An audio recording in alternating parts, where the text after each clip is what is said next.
All right, it is time for a library haul. Hey everyone, I am super excited to be here today and to share with you this video. I forgot to say my name. Hi, it's Shannon. And I'm super excited to be here today and to share with you this video. This is going to be my second library haul of the year. I'm thrilled to be able to go to the library again. I think it was open most of last year, but I decided to wait because of all of the things. Actually, things were already more open this time that I went. Yeah, because last time I gave my card at the door and then they brought me my books. This time I was able to go and pick up my own holds, and I was able to go and pick up my own grab bag. And I did get a grab and go bag, and this time I got the LGBTQ plus reads for adults. They had them for adults, for teens, and for kids, which is awesome. So I will share the results of that, but I am going to start with the books that I placed holds on. I will leave a table of contents down below if you would like to jump around to the different sections, but let's start with the books I placed on hold. So first up we have North by Northwestern, A Seafaring Family on Deadly Alaskan Waters by Captain Sig Hansen with Mark Sundeen. So Sig Hansen is one of the captains that is on the TV show The Deadliest Catch, which is a show that I absolutely loved. I jumped in season 8 and I was just like, what is this? This is so wild. Like, it is amazing. It's amazing also to see a documentary series year after year with the same people. So many nonfiction series feature new people every time, but this actually features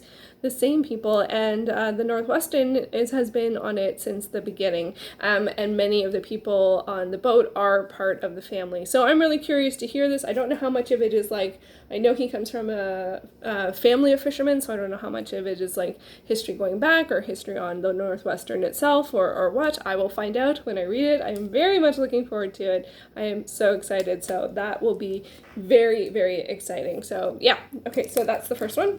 Next up, I did not expect this to be a huge hardcover, and it is a long time since I have read a nonfiction book, or sorry, a fiction book. So this is nonfiction. I didn't say that. This is nonfiction. But yeah, so a huge hardcover fiction book. But this is the only copy, I think, in the library system, and I was shocked that they had it, and I was shocked that I got it, and I left something in it. Whoops. And that is Affliction by Russell Banks. This is a book that was made into a film, I think in the 90s. When did this come out? Someone turned over the page. Wow, this is in a little rough shape. So this was published in 1989. I don't know anything about this other than it was made into a film, and the film is on my list of films to see that I want to see this year because it won an Oscar, I think, for Best Supporting Actor. I'm not entirely sure. Wow, the two quotes on the back are from Joyce Carol Oates and Elmore Leonard.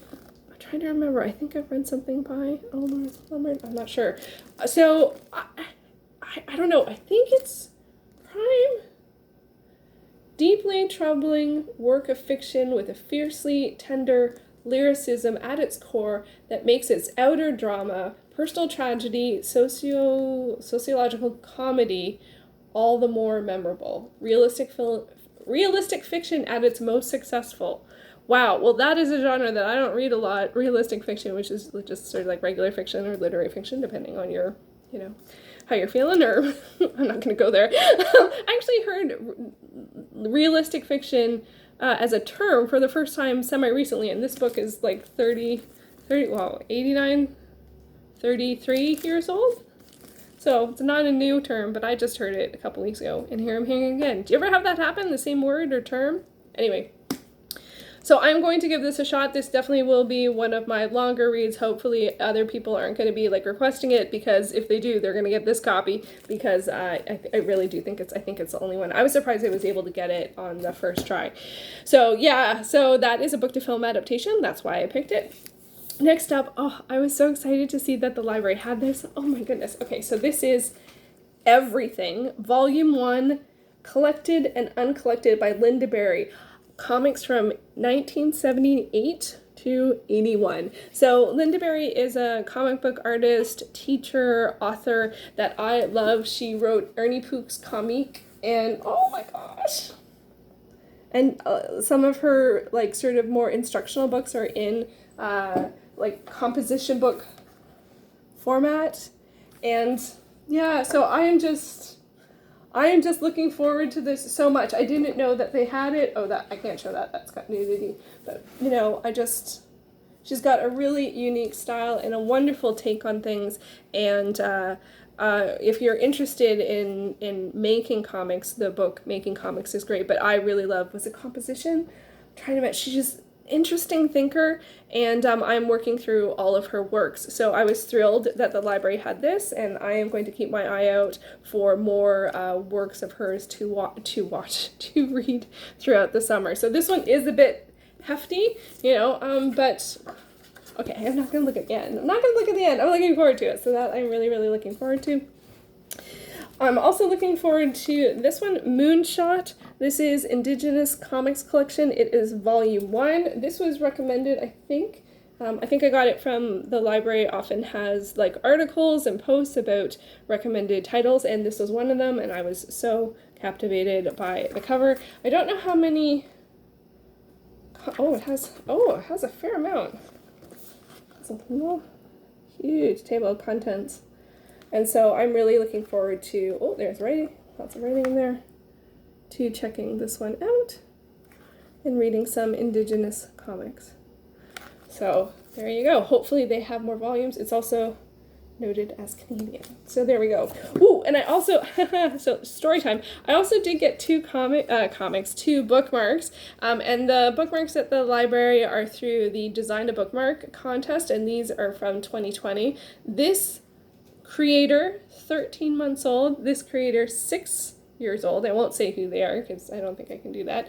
But yeah, and I got them, and I feel a little embarrassed because I did have a bit of a, I asked if I could have one. They were sort of like behind a bit of a plexiglass thing, but you can get them. And so I asked if I could get one, and the librarian said yes. And so I went, great. And I went and I grabbed one, and then I said, can I have another one? I took another one, and I realized afterwards that there was something a little awkward going on, and I couldn't figure out what it is until on the way home I realized I probably should have, given COVID and all the things, we stayed far apart when we were wearing masks and all that stuff, but it probably would have been better for me to say, can I have that one, and have the librarian pass me it as opposed to grab from a stack or something. So that was a bit of a goof on my part, so I apologize for that. I will think better in the future, but I'm also very happy to have some just absolutely delightful bookmarks. So there we go. Okay, on to some other stuff.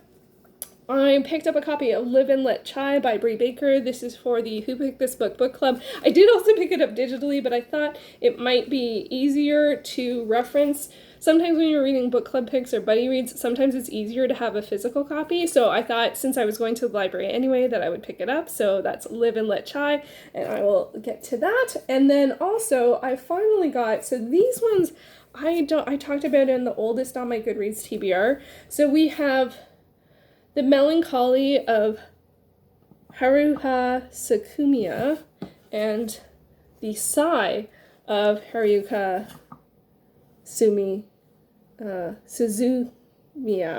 And these are by Nagaro Tanagawa. This one is translated by Chris Pye. This one I couldn't find the illustrator. So these are ones where this book, the second book, is one of the oldest books on my Goodreads TBR, and I'm not quite sure what was the inspiration to add it to the list. So I got the first book as well so that I could read both of them, or if I wanted to read both of them. If I read either of them, I will consider that challenge complete. And I wasn't sure if they were manga or if they were light novels, and I'm still not quite sure what light novels are, but they are, looks like, I guess it's a light novel, I don't know. And then but they do have some illustrations. So, and there is a note in the front saying that they were first released in 2003, a publishing phenomenon.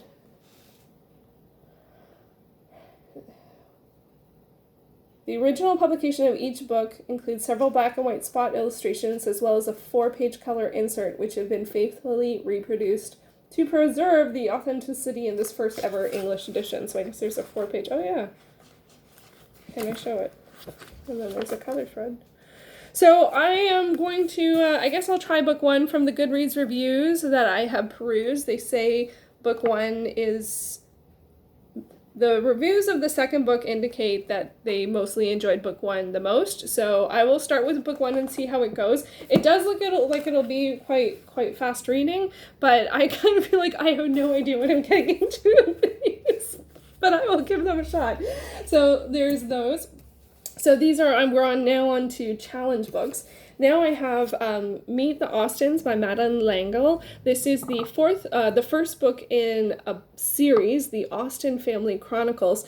And the fourth book in this series is on one of the book lists that I'm reading, which is the 25 books from the past 50 years that every woman should read, from Bustle, and it's number 8 on the list. So I kind of felt like it would be weird to jump in at book 4, so I thought I would try with book 1. They kind of look like a family saga adventures, so I'm a little unsure as to, like, I don't know, reading 3 books for 1 book is a bit of a commitment, and these are only available at the physical library. I'm going to give this one a shot and then decide how to proceed. So it seems like a contemporary-ish family story, kids book.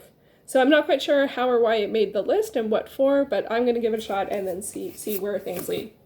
The next one is one of the biggest surprises of this haul. I thought I would get like a beat up, thin trade paperback, mangled copy of this book, and I got this absolutely gorgeous edition with color, text, and illustrations. And this is for The Never-Ending Story by Michael Ende, translated by Ralph Mayhem, and it also has illustrations. So The Never-Ending Story, I know it from the film that came out, I guess, in the 80s, and I remember I didn't really like the film. It wasn't a good timing in terms of, at that time I was trying to watch things that were tougher and harsher and stuff like that. So I wasn't really resonating with what felt like a kid's fantasy, movie, although I did watch it at the time, and I had no idea this was based on a translated book. I think it's translated from the German. Yeah, translated from the German. Illustrations by, I just lost it. Where'd the illustrations go? By Rose with a quad-filling. Everything will be down below. And even the beginning, it starts with, oh, I can read it in the camera because it's written backwards and it's in green, and then sometimes it's in red. Why? What does this mean? But then also, my goodness, that text is way smaller than I thought, and it's way more pages than I thought. So this was the huge surprise. I really thought I would get this, I would try it, I'd be like, okay, I don't need to read this, or I'd read it really quickly. It's on my sci-fi, fantasy, and weird list, and I did not anticipate really wanting to read it. And now it looks like gorgeous, and I'm all confused. It's like 300, it's almost 400 pages. So yeah, this might go on the now I know I really want to read it, as opposed to read it within the next 3 weeks. We shall see. So, but yeah, it looks good. I'm not going to deny that. It looks good. Also in the land of kids books, I got Goosebumps. Beware the Snowman. This is so, I thought I would get something like this. Anytime I get a kid's book, I always think I'm going to get it in this condition. But yeah, he's got a heart of gold. Jacqueline used to live near her Aunt Greta in Chicago, but not anymore. They've moved to a new place, a tiny village near the Arctic Circle. Oh wow, I haven't read a Goosebumps set in the Arctic Circle. So anyway, I am looking forward to this. I only got 1 Goosebumps. I didn't have much luck in terms of the holds I placed, but so just 1 this time, but apparently I have a lot of other stuff. I have other kids' books, so I'm not gonna be wanting for choice there. And then on to the manga series I'm going to be continuing, and that is Descending Stories. So I picked up volume 6 and volume 7. This is a series that I've been reading digitally, but it only went up to volume 5. I can't remember if I read this early this year or late last year. It is based on performing art and rakugo. And has it's been a while since I actually read the last one, so I might have to reread 5. And but I really enjoy it. There's some harsh characters in it, so that's not always a favorite. But but it's been a while since I actually have read a manga, and I gotta say, I wanted to get Blade of the Immortal, but the holds were not gonna come in on time, so I switched, and so I'm getting Descending Stories. I think it's either complete at 10 or 10 is the amount that are available. So I hope to get these 2 and then 3 the next time, and then I will be up to date. I'm really looking forward to that. And there's something else I was going to say about this. It's a Josei title, so that's how I picked it. I was trying to find a Josei list, and this was the one that came up. So there we go. Okay, now on to the LGBTQ grab bag, Q+ grab bag, and here we go. So first up we have Pass Me By, Gone Fishing. This is by Kyle Simmons and Brian Danny Owen. It is I don't know if it's a comic or a graphic novel. I think it's volume 1. And let's see the beginning. So written and illustrated by Kyle Simmers and co-written and lettered by Ryan Danny Owen. This one says on the back, an inverted coming-of-age story about understanding queer identity that happens to the stories you never tell, and what happens to the stories that you never tell. So it also says, a reserved man dealing with dementia in the small northern Canadian town, Ed loses touch with the present and revisits a past he chose to forget. So the art style is fabulous. I love limited color palettes, and especially when they sort of like rotate. I think that's really cool. So Pass Me By is the first one. Next up, we have Genderqueer by Maya Kobabe. And this one says, in Genderqueer, Maya Kobabe has crafted an intensely cathartic autobiographical about air path to identifying as non-binary and asexual and coming out to air family and society. By addressing questions about gender identity, what it means, and how to think about it, the story also doubles as a much-needed, useful, and touching guide. And this was the first time in the Goodreads description, as well as here, the gender pronouns are E, EM, and EIR. And I don't know if you pronounce EIR as air. I'm not sure on that, but that's the first time I've seen that combination, so I need to look into that, or perhaps the book will go into it further. So I was actually really thrilled to have this included. This has been on my radar for a while as a title that I wanted to read.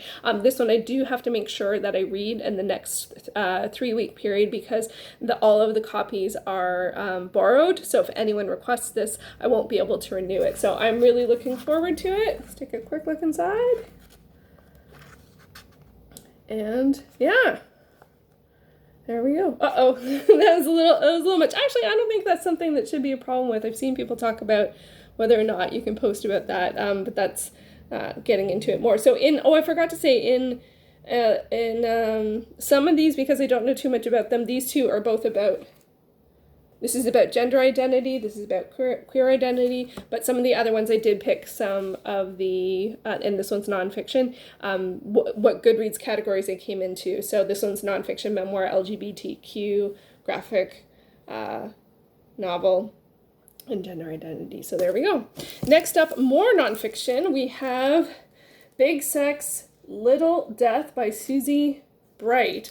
This one I'm not familiar with at all. In Goodreads it has it listed as memoir, feminism, sexuality, LGBTQ, erotica, and queer. In here it has, on the back it says, ever wondered why there's no female voice today as bold, erotic, unflinching, and revealing as Norman Mailer, Henry Miller, or Philip Roth? There is. It belongs to Susie Bright. So apparently an author, and from fearful Irish Catholic Girl Scout to gun-toting teenage revolutionary, and eventually the avatar of American erotica, Bright's life story is shaped as much by America's sexual awakening, and the national sexual landscape as altered by Bright herself. So I'm really curious about this one. This is not an author I am familiar with. This is one I have a feeling that I might read a bit and then actually go and read some of their work and then come back. We'll see. Anyway, I don't know if I'll do a try chapter tag. That didn't quite work for the romance one, although I did talk about the titles in my checking in on library checkouts, but I might do a video just after I've read a little bit of each of these and just do a reflection on the set as a whole. Let me know if that sounds like a good idea. Doing a try chapter is a fair amount of moving pieces that have to be in order, and I wasn't able to manage that last time, so we shall see how things go. Next up we have, this is the title's obscured, Gay Men Don't Get Fat by Simon Doonan. This one Goodreads lists as humor, nonfiction, essays, LGBTQ, and fashion. And it says, forget everything you've learned from... let me read something else.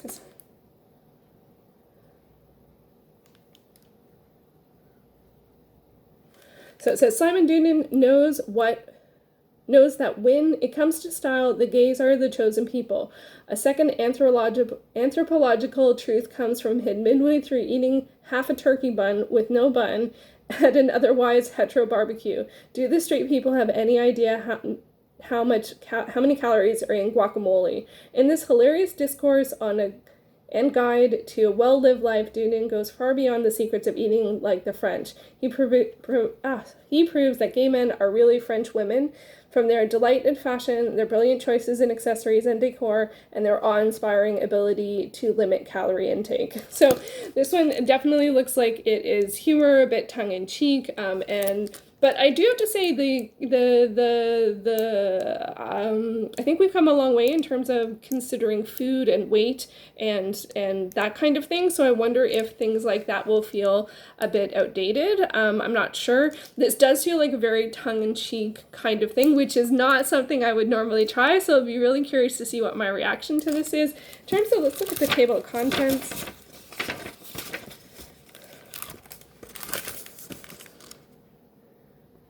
So it's pretty short, sort of 15 pages each. And a diva on the verge. Jamie Oliver is a lesbian. Okay, some of them I can't even say. But yeah, so I'm curious as to what my reaction is going to be on this, if I will, because humor is I find humor challenging. I don't always find things funny that people find funny. So, and especially when you put humor and weight and food all together, is it better to take it not so seriously, or where are things now, or those kinds of things. So I'm be very curious to see what my reaction on this is. I also think this is an author. I am unfamiliar with the author, and I think there is another book that they have written that sort of covers some of the same topic from the Goodreads reviews that I did peruse. Let's see. Bibliography, but yeah, so that is that one. Next up we have Fire and Ice by Rachel Spangler. This one, when I started reading it, I was like, I want to read this right now. So it says, will the heat building between a disgraced reporter and rising curling star melt the already thin ice that they each are on? Yeah, I think I'm going to love this one. Max Lauren made a mistake that shattered her pride, her heart, and her career in one fell swoop. Relegated to covering the lowly game of curling. Hey. She already resents the so-called sport. When she steps onto the ice, things only get infinitely worse. She's been knocked down, she's gotten back, but a frosty resolve only goes so far in a world where people thrive on ice. And then we have Callie Mulligan, the amiable skipper of America's second-place curling team, upbeat, optimistic, and a fiery passion for the icy sport. She has both the mental and physical skills to become Team USA's top contender. For me, that's enough. So this one's listed in Goodreads as romance, sports, LGBTQ, lesbian romance, and contemporary. I actually totally thought it was going to be Canadian, given curling. How many people talk about curling that aren't Canadian? So a curling reporter, female romance. I'm so excited. I can't wait to read this one. So that, top of the pile. And then the last choice we have is Funny Boy. This is by Shyam Selvaduria, and this one says, In this captivating first novel set in mannered, lush world of the upper middle class Tamils in Sri Lanka, a boy's bittersweet passage to maturity and sexual awakening takes place against the escalating political tensions during the 1970s and early 80s. At the age of 7, I'm not going to pronounce the name right, so let me try. Arji Shelvaratnam prefers dressing up in a sari and playing bride with his girl cousins to playing cricket with the other boys. When his parents discover his innocent pastime, he is forced to abandon his idyllic childhood games. Now a lonely outsider, he attaches himself to various sympathetic adults, and his journey from luminous simplicity of childhood to the more intricately shaded world of adults, with its secrets, its injustices, its capacity for violence, and this memorable as time and I'm good there. So Goodreads has this as fiction, LGBT, historical fiction, cultural Canada, cultural Asia, and YA coming of age. Does this feel YA? Maybe. Oh, the font's pretty big. This one being Canadian, a Canadian novel, I'm a little concerned. Usually Canadian novels take me at least a month to read as dedicated reading, but I am curious to give this one a shot. It sounds really good, yeah, so I feel like this has been a really good mix of options. We have coming of age, we have curling romance, we have witty, essay moments, we have a memoir by a writer, and then we have 2 graphic works, which I was actually really happy to see. One on gender identity and gender identity and one on queer identity. So I think that's actually a really good mix. Let me know, have you read any of these 6 titles? Do you have any suggestions for where to start? I probably will, as I mentioned, I'll probably read a little bit of each of them and then do a reflection video on them, but I definitely am going to prioritize genderqueer because I do want to read it and I do want to return it. It looks like it'll be a pretty fast read, as graphic works often are, yeah, we'll see how things go. I am thrilled with my results, although it's a lot. This is quite voluminous. 6 from the grab and go bag and 12 of my own. Although I do have manga and kids books, but not, and some other visual works, but it's still a lot. So this is 18 overall, and I did renew for 8. No, it's I don't remember. I have 25 books out. I finished one so far. We'll see how things go. I don't have to finish everything.